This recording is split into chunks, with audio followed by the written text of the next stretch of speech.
Selamat pagi Tribuners. Hari ini kita bertemu lagi dalam acara Jurnal Politik dengan menghadirkan tokoh muda dari Partai Golkar Nusa Tenggara Timur. Baru berkiprah di Golkar, tetapi kita perlu mengapresiasi karena Golkar menampung cukup banyak tokoh-tokoh muda untuk membangun Nusa Tenggara Timur ini melalui partai politik. Untuk kita mengetahui lebih jauh seperti apa peran dan mengapa masuk ke Partai Golkar, kita akan membahas lebih lanjut dengan Yesi Lianto. Saya lebih enaknya panggil kakak atau Kakak mungkin ya. Kakak, Kalau ya. ibu takutnya tua. Oke, Topiknya politik muda jadi Iya, iya. kakak saja. Oke, kakak Yesi Lianto yang memang baru pertama masuk atau baru saja berkiprah di Golkar. Kakak Yesi bisa mungkin menjelaskan ke Tribuners sebelum masuk ke Golkar, informasi yang kami peroleh ini kan Kakak Yesi banyak berada di luar negeri, kemudian juga hanya di Indonesia hanya beberapa saat saja. Mungkin itu bisa dijelaskan kepada Tribuners. Kakak Yesi melanglang buana ke luar negeri kemudian kembali ke NTT untuk membangun Nusa Tenggara Timur ini.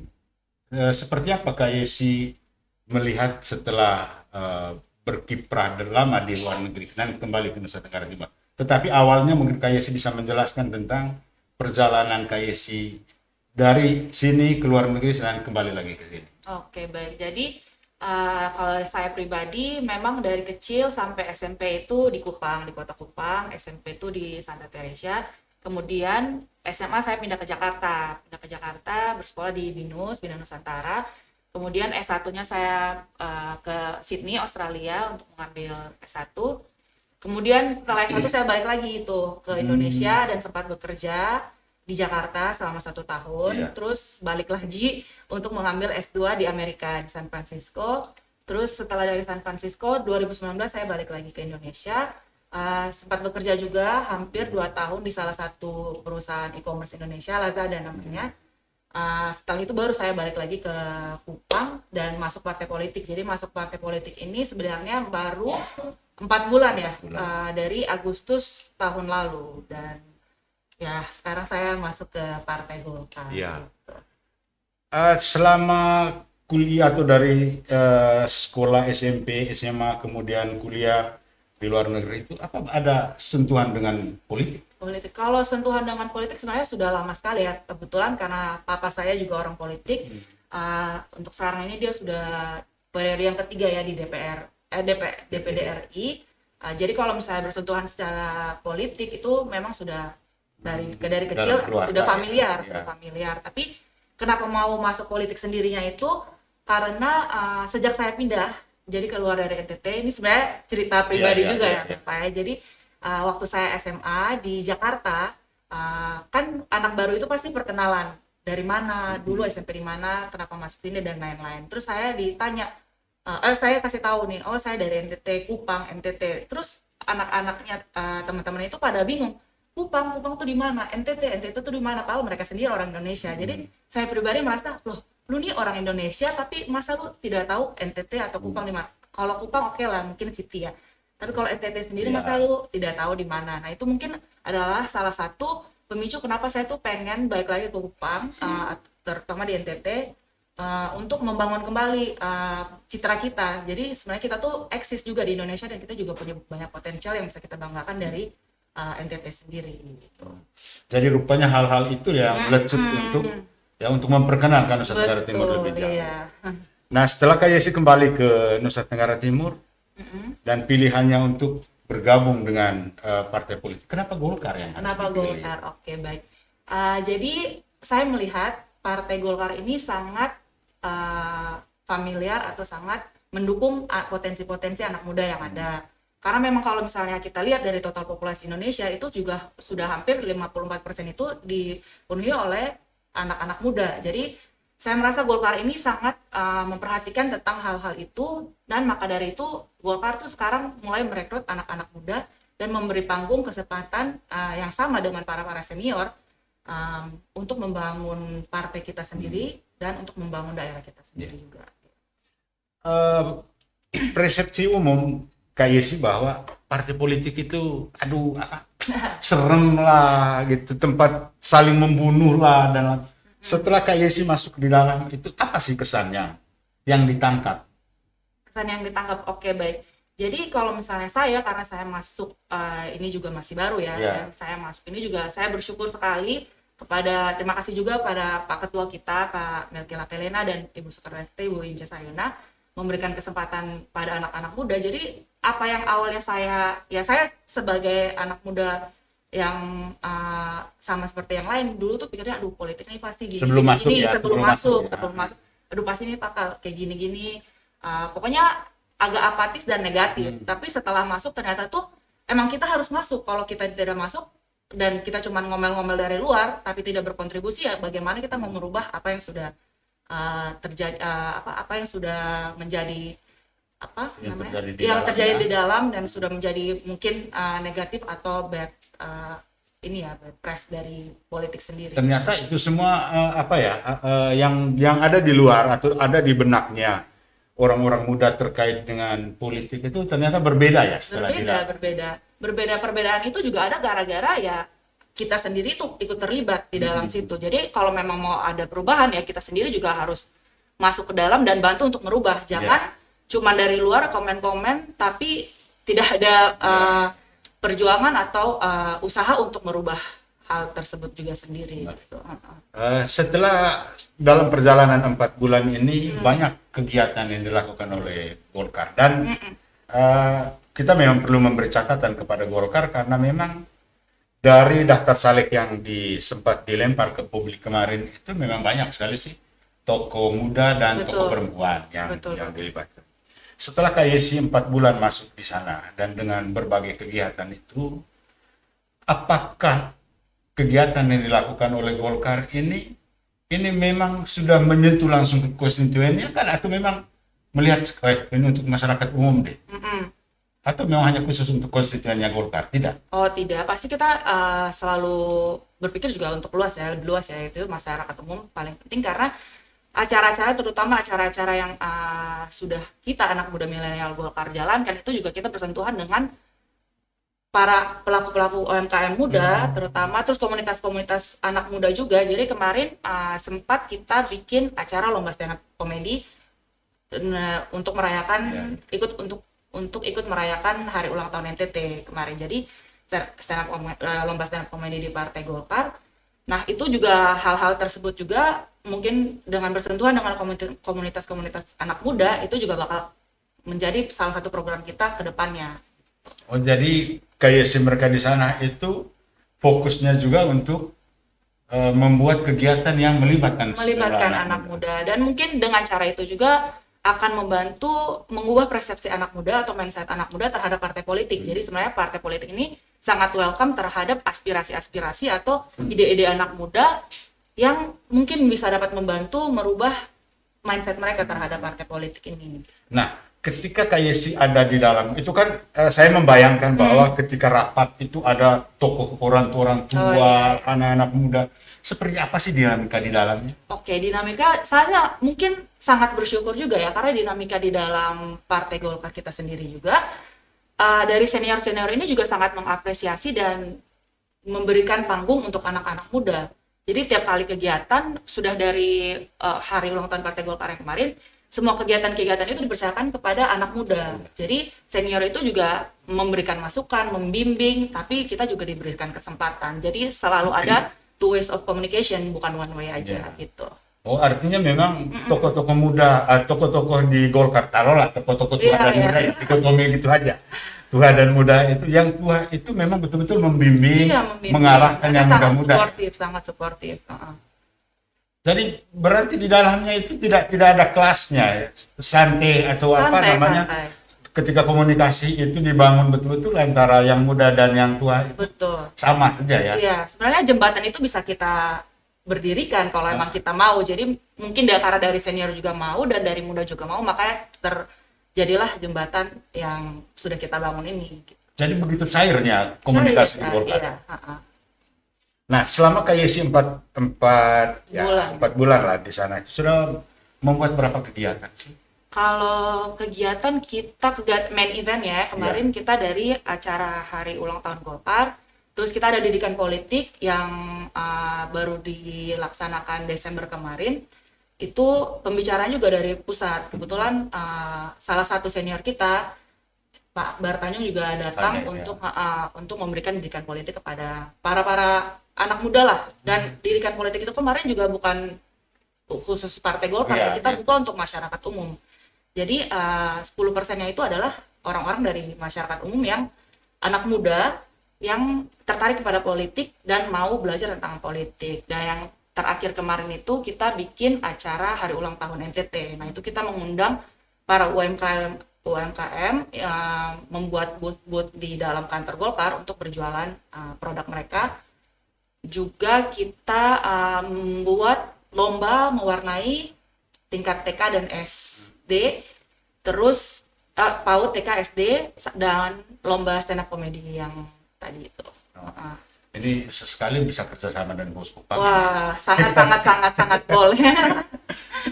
Baik, kayak sih.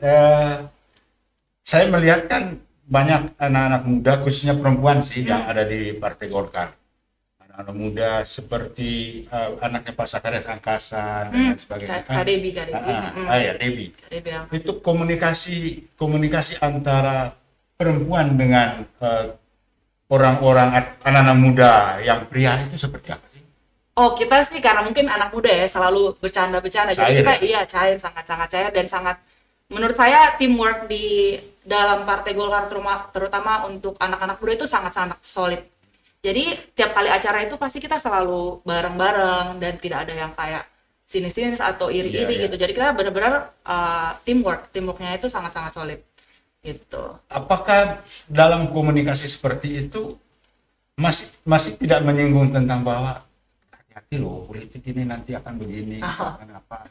Kalau ada nggak persepsi seperti itu? Kalau menurut saya pribadi, apa salahnya sih kalau misalnya kita bekerja sama bareng-bareng untuk berusaha untuk mencari kursi yang lebih banyak untuk merepresentasikan partai kita sendiri, daripada kita saling, oh nanti lu bakal jadi saingan saya nih. Apa salahnya kalau kita bekerja sama untuk mendapatkan lebih banyak suara agar kita berdua yang masuk, bukan salah satu aja gitu. Jadi yang sekarang masuk di Partai Golkar itu seperti Kak Yesi dan teman-teman itu memang sekarang itu kan masuk dalam daftar caleg ya, daftar caleg. Jadi persaingannya betul-betul persaingan secara individual atau secara kelompok? Oh, dua-duanya, pastinya dua-duanya. Karena kita kan kalau individual juga pasti kita harus mempromosikan diri kita sendiri ya. Tapi yang kedua kita juga harus membantu untuk mempromosikan partai kita juga, untuk membesarkan partai kita juga. Gitu. Apa persepsi KIC ketika menyebut Golkar? Kalau untuk sekarang ya, saya langsung ingatnya anak muda. Karena mungkin dari pusat juga sudah merepresentasikan anak muda ya, jadi bukan cuma di daerah NTT aja, tapi kalau di pusat kita lihat salah satu anak muda Partai Golkar juga sudah jadi salah satu pimpinan di DPR RI, yaitu Pak Ketua ya, Pak Ketua Melki Lapai. Nah, di dalam tadi Kak Yesi menyinggung terkait dengan bagaimana di dalam keluarga, Bapak mendorong tidak sih? Kalau orang tua sih sebenarnya saya juga bersyukur, karena orang tua saya itu dari dulu membebaskan anak-anak untuk memilih apapun itu, yang penting harus tanggung jawab. Nah, jadi partai politik ini juga kemarin papa saya tanya, ini kamu yakin mau masuk atau apa? Jadi bukan paksaan atau apa. Jadi saya benar-benar itu dari diri pribadi gitu. Jadi ya selama kamu bisa mempertanggungjawabkan apa yang kamu putuskan, ya tidak apa-apa, oke, boleh-boleh saja gitu. Tapi dari keluarga sih support. Nah, Bapak ini kan cukup lama di Golkar sebagai tokoh Golkar, dan orang semua tahu bahwa Bapak itu kiprahnya di Partai Golkar. Apa tidak khawatir begitu? Kak Isi tidak khawatir bahwa Kak Isi itu nebeng sama bapaknya sih? Oke. Ya kan kalau bisa misalnya dibilang nebeng sama bapak itu tidak bisa dipungkiri ya, pasti nama itu pasti selalu dibawa-bawa. Tapi ya saya juga berusaha untuk keluar dari itu dengan cara ya bekerja sesuai dengan apa yang saya punya, skill yang saya punya, dan berusaha juga untuk membangun nama sendiri juga. Gitu. Nah, salah satu yang betul-betul diperhatikan oleh Golkar itu adalah membangkitkan UMKM di Nusa Tenggara Timur. Nah, bagaimana Kak Yesi melihat peran ini di Golkar? Peran untuk membangkitkan UMKM. Oke. Baik, jadi kita yang seperti saya bilang tadi, kemarin itu kan kita juga sudah membuat acara yang melibatkan UMKM ya. Jadi itu kedepannya akan menjadi salah satu fokus kita juga. Mungkin kita akan membuat pelatihan-pelatihan untuk UMKM di bidang digitalisasi atau permodalan dan lain sebagainya. Jadi emang hal-hal seperti inilah yang akan kita lakukan untuk membantu membangun UMKM di NTT. Jadi di Golkar kayak sih fokus di UMKM juga atau tidak? Kalau di Golkar saya, kalau jabatan ya, jabatan saya sebagai wakil ketua bidang budaya, perempuan dan milenial di AMPG, jadi Angkatan Muda Partai Golkar.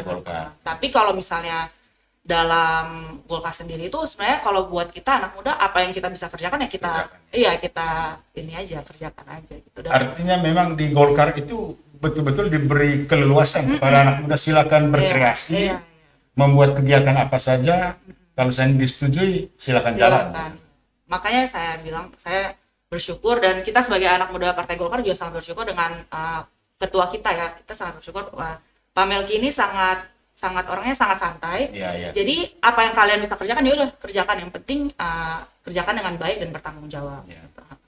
Dan proses evaluasi kegiatannya seperti apa di Golkar?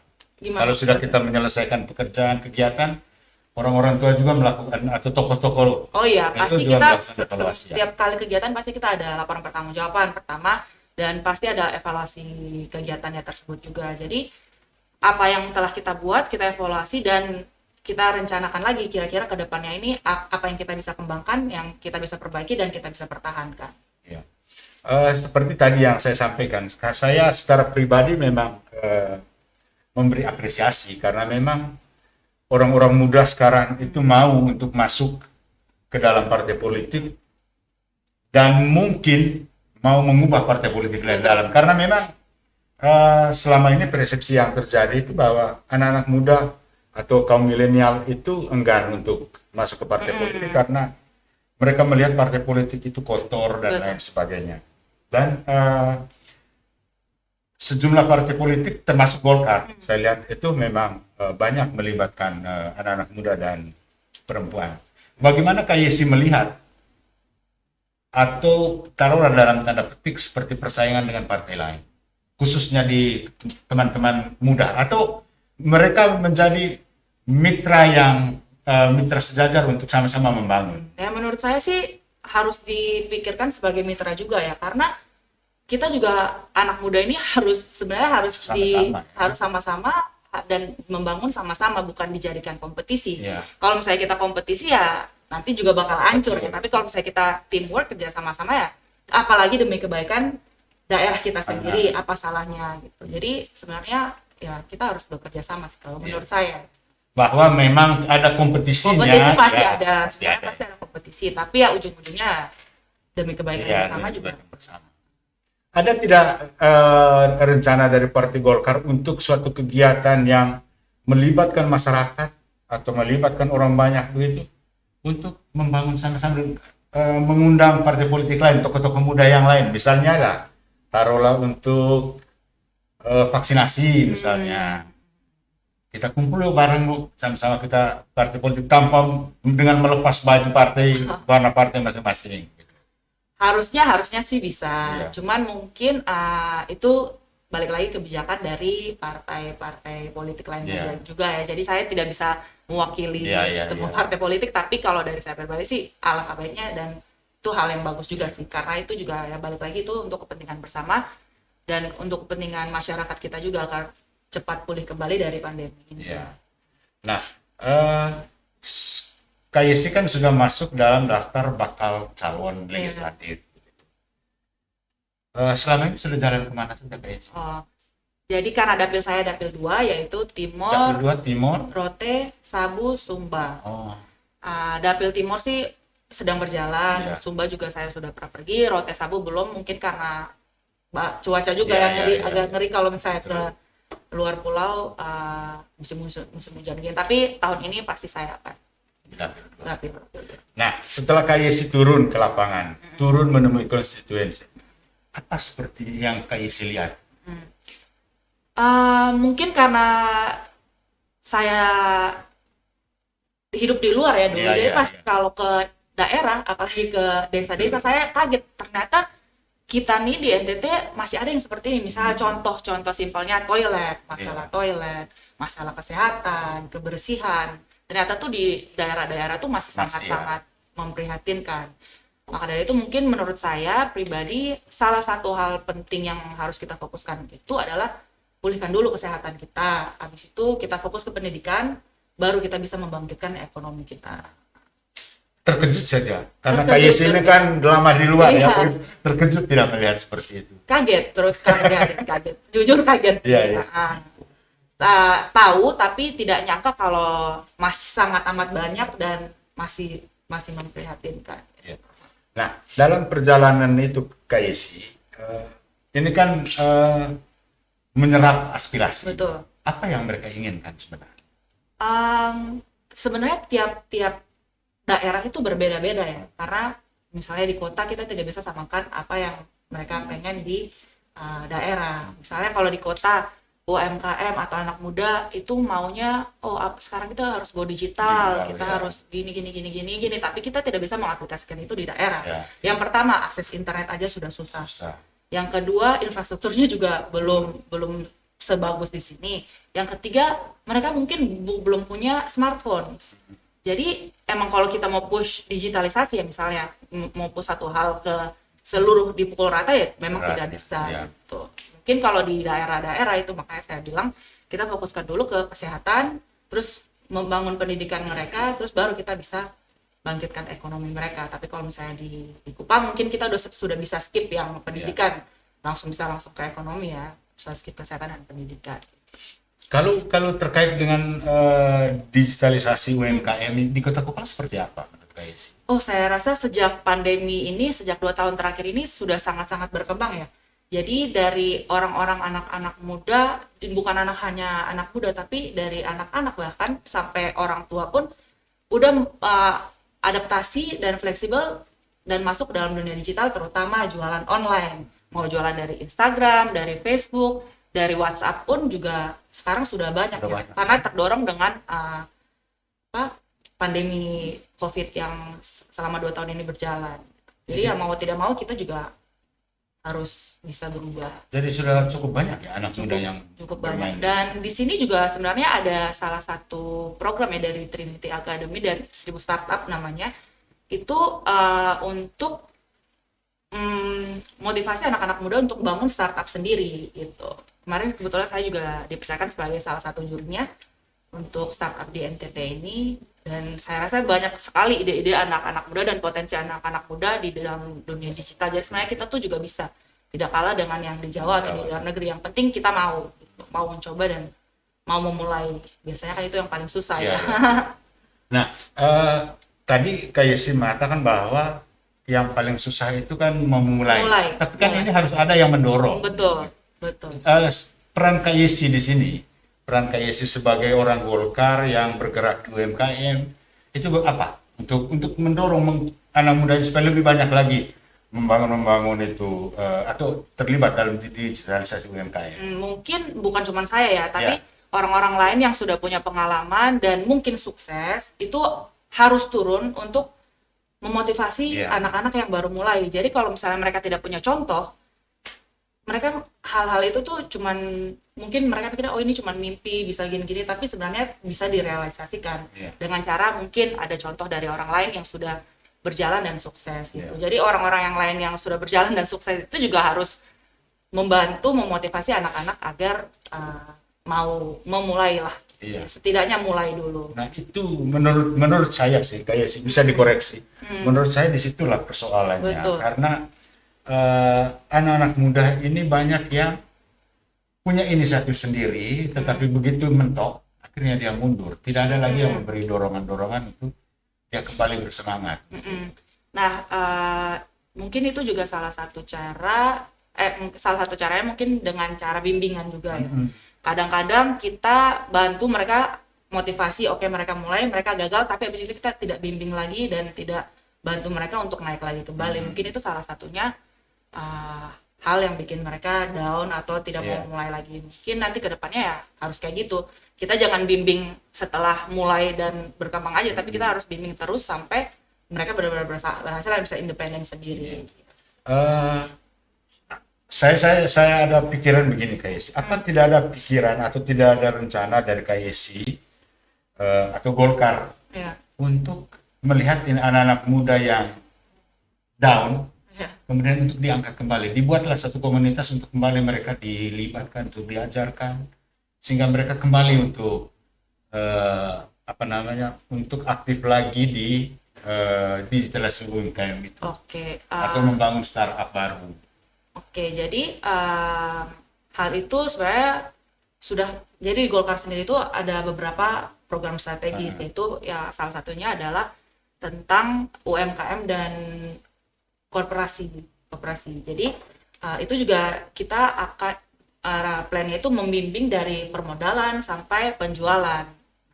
Itu sebenarnya udah ada plannya, tinggal dijalankan aja. Belum dijalankan sampai sekarang.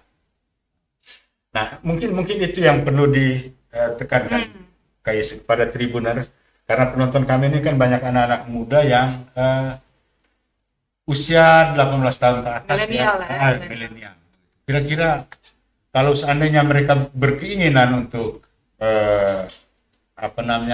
mendapat bantuan, paling tidaklah bantuan untuk menunjukkan bagaimana memperbaiki atau terlibat dalam digitalisasi UMKM itu, kira-kira apa yang harus mereka persiapkan? Atau apa yang mereka harus lakukan? Apakah mereka harus mendatangi ke Golkar kah? Apa?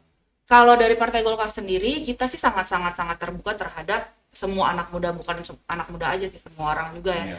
Jadi kalau misalnya mau datang konsultasi juga bisa. Kita sih sebenarnya kemarin itu juga pernah bikin pelatihan tentang permodalan UMKM ini sendiri juga. Tapi mungkin karena kurang dipublikasi, jadi mungkin ada yang belum tahu. Tapi ada juga udah beberapa yang ikut juga. Kalau dari kita sendiri, kita sangat terbuka dan sangat welcome. Kalau mau datang konsultasi atau perlu bimbingan, mungkin kita bukan expert ya, tapi kita membantu untuk bekerja sama-sama. Gitu. Kalau expert sih ya semua orang pasti ada bidangnya masing-masing, tapi ya kita kerja tim lah setidaknya. Nah itu yang poin itu yang menurut saya kayak sih kerja tim itu, karena jangan kerja sendiri di era sekarang. Kerja sendiri bisa tapi lama nanti. Kalau kerja tim pasti lebih cepat dan lebih sukses karena ide-idenya tuh banyak yang bisa. Dan Golkar mengakomodir ide-ide seperti itu ya. Kayak sih setelah turun ke lapangan, saya lebih mau melihat ketika KYC turun ke lapangan untuk menemui konstituennya. Selain persoalan kesehatan, persoalan apa lagi yang dihadapi? Pendidikan. Saya dulu tuh saya bingung kenapa sih orang-orang, terutama orang-orang daerah ya, kenapa sih mereka pendidikannya cuma sampai SD, sampai SMP, tapi ternyata pas saya turun di lapangan, karena memang di daerah mereka atau di desa mereka itu cuma ada tingkat sampai tingkat SMP atau SD, karena itu pun jaraknya tuh sangat jauh. Jadi buat anak-anak ya, kalau misalnya ke sekolah aja tuh susah, ya mereka juga pasti malas, motivasinya juga kurang, apalagi kalau misalnya kalau mau ke sekolah harus berjalan berapa kilo lah, panas-panasan, pagi-pagi sarapan dari rumah sampai sekolah lapar kembali, sudah tidak bisa konsen lagi buat dengar pelajaran. Mungkin itu juga salah satunya kenapa pendidikan cuma sampai situ, tapi ternyata ya itu memang cuma di desa-desa itu cuma ada sampai tingkat itu saja gitu. Dan itu pun jaraknya cukup jauh. Itu jaraknya, aksesnya juga cukup jauh, infrastrukturnya juga kadang-kadang masih batu-batu. Pokoknya agak susah lah buat anak-anak kalau mau ke sekolah itu. Selain persoalan pendidikan, persoalan apa lagi? Ya tadi yang saya bilang, kesehatan, dan kalau di bidang ekonomi sih ya mindset orang-orang terhadap entrepreneur ya. Jadi gimana caranya bisa memajukan desa mereka dengan cara mungkin mulai berbisnis dengan cara menjual produk-produk yang diciptakan atau yang mereka punya misalnya dari pertanian, gimana cara mengolahnya agar bisa dijual. Nah kayak sih ini seperti tenun, taruhlah seperti tenun ini untuk di dapilnya KYC ini kan tenun Iya, banyak. cukup bagus, cukup banyak begitu, motif dan lain sebagainya itu. Tetapi kan satu kendala yang mereka hadapi sekarang ini, itu yang pertama itu mereka untuk mencari pasarnya. Itu seperti apa KYC? Nah, menurut saya kita harus berpikir out of the box ya. Jadi dengan tenun ini kita jangan berpikir oh kita jual tenunnya yang mentahnya aja, tapi kita harus berpikir gimana caranya kita harus berinovasi untuk produk-produk yang ada. Jadi misalnya tenun biasa kita jual cuma selendang atau kain yang utuh-utuh aja. Kenapa kita tidak bisa ubah ke misalnya bikin jadi bando atau bikin jadi ikat rambut atau bikin jadi hiasan-hiasan atau pernak-pernik kecil-kecil yang mungkin bisa dijual dan bisa menarik customer dari luar. Kadang-kadang kan kalau misalnya saya, dari pengalaman pribadi ya, misalnya kalau saya kasih hadiah orang kain tenun, orang yang di luar NTT ya, kain tenun, mereka tuh bingung mau diapakan selain dibikin jahit, dibikin baju, dan kadang-kadang mereka juga nggak tahu nih caranya jahit baju dibikin di gimana yang bagus, karena kan tenun kita kadang-kadang lumayan kompleks ya, kayak ngomongnya gimana, nggak boleh gimana. Nah mungkin dengan cara berinovasi, dengan cara membuat produk-produk yang bisa dijual di luar pulau, itu juga mungkin salah satu caranya gimana cara memajukan tenun-tenun kita gitu. Mungkin sebelum kita mengakhiri diskusi kita, diskusi ini sebenarnya masih panjang yang kita harus lakukan. KYC mungkin bisa memberikan himbauan atau sebagai closing statement kepada anak-anak muda yang yang pertama masih enggan untuk masuk ke dunia politik, kemudian yang kedua itu enggan untuk masuk sebagai entrepreneur. Masih banyak sekali yang orientasi Nusa Tenggara Timur itu kan semua orang tahu PNS. Gitu. Aduh, betul. Itu kayak sih mungkin bisa memberikan closing statement kepada teman-teman itu atau memberi motivasi kepada mereka untuk jangan takut berpolitik gitu. Ya, jadi ini salah satu kata-kata yang tadi pagi teman wartawan saya Om Lorenz kasih tahu kalau anak muda itu tidak boleh takut berpolitik dan orang tua juga tidak boleh berhenti berpolitik gitu. Nah, cara-caranya itu adalah kalian juga harus masuk dalam politik ini, jangan menggonggong-gonggong seperti yang tadi Bapak bilang dari luar, tapi tidak membantu. Kalau dengan cara menggonggong itu tidak membantu sama sekali untuk merubah hal yang sudah ada, yang sudah berakar-akar berpuluh-puluh tahun ini. Jadi kalian juga harus berpartisipasi dengan cara yang masuk juga, dan jangan takut karena politik sekarang ini terutama di pemerintahan Jokowi sudah mulai berubah. Dan kemudian untuk yang anak muda yang entrepreneur ya. Oke. Jadi kalau berdasarkan data terakhir yang saya lihat, Indonesia ini menciptakan 2 juta S1 pendidikan S1 sarjana setiap tahunnya. Tetapi Indonesia belum mampu untuk menciptakan 2 juta lapangan kerja setiap tahunnya. Maka dari itu apa salahnya sih daripada kita berebutan?